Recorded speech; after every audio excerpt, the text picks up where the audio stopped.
Hola, mi nombre es Claudia y hoy te voy a hablar acerca de la congruencia de triángulos.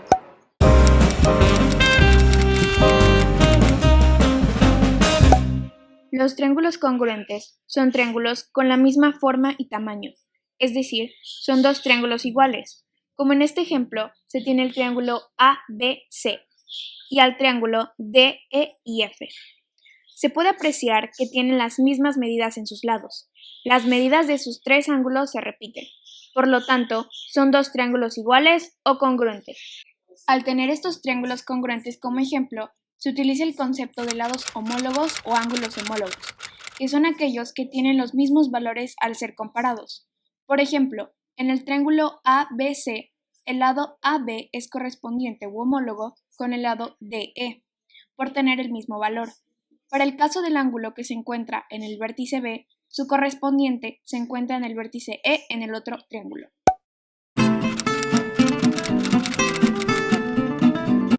Empezando con el de LLL.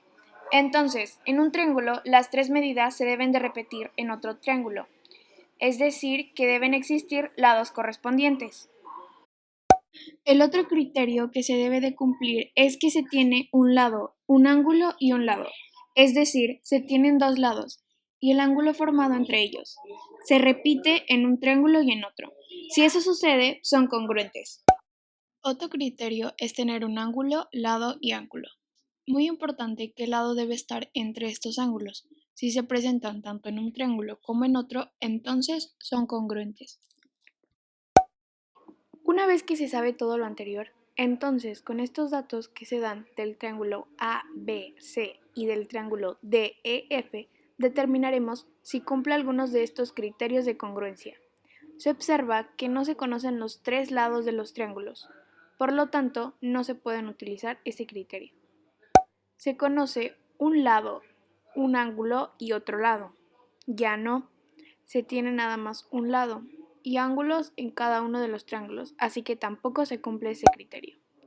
Y finalmente se conocen dos lados que se repiten en ambos triángulos, así como el lado que los forma o une. En este caso sí, aquí tenemos un ángulo interior de 55 grados y aquí tenemos su homólogo o correspondiente. Tenemos un lado de 16 y otro triángulo también. Y finalmente tenemos un ángulo interior de 70 y en el otro también. Por lo tanto, sí se cumple este criterio. En conclusión, se dice que el triángulo ABC es congruente al triángulo DEF. Bueno, eso fue todo. Gracias por ver.